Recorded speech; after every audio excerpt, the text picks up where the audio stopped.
We're here with James O'Barr, creator of The Crow. James, how is RealmsCon treating you? RealmsCon is always fun. I've done it for like the last 6 years, I think, and though it's mainly an anime convention, I have a lot of friends here, so it kind of feels like a family reunion, and it's a little bit of a vacation from the typical comic book convention. Awesome. And you probably hear this a lot, so you may have the answer for it already. What was the inspiration for The Crow? My fiance was killed by a drunk driver, so I had a lot of issues I needed to work out. And rather than be self-destructive, I thought it'd be better to work them out on paper. So. Cool.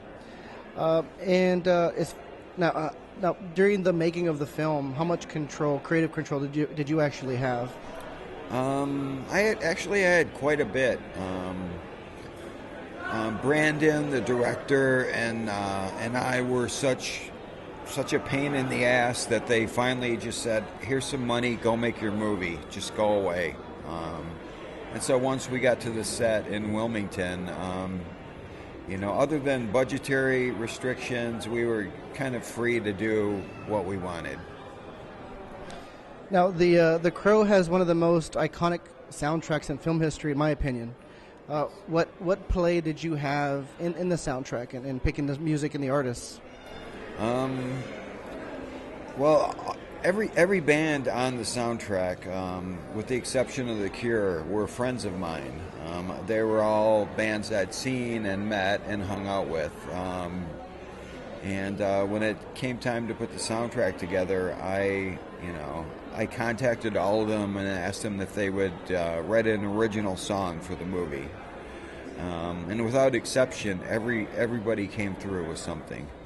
So I, because they were looking at like heavy metal bands and like Motley Crue, and I'm like, that is, that music just isn't appropriate for this kind of film. So I was lucky enough to bring a lot of my friends into it, and and most of them I still talk to till this day. Now, there's a lot of discussion all over the place about a new the Crow movie. Right. What can you tell us about that? Well, the main point that people need to understand is that we're not remaking the Brandon Lee film. It has nothing to do with the Brandon Lee film. Brandon was like a little brother to me, and I would never do anything to betray him. The idea with this is that we're going to go back to the book and literally do like a page-by-page adaptation of it. So it will be much more faithful to the book than the Brandon Lee film. And the only reason that one wasn't as close as I would have preferred is that they just didn't have the money to do it. Well, now they have the money to do it the way I would like to see it.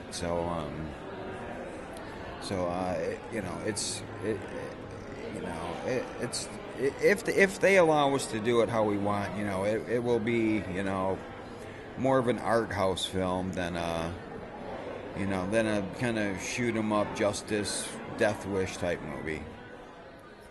Well, James, we really appreciate your time, pulling away from your table and your fans to come by and tell us a little bit about the history of The Crow and the future of The Crow. So thanks a lot for joining us. No appreciate problem. it.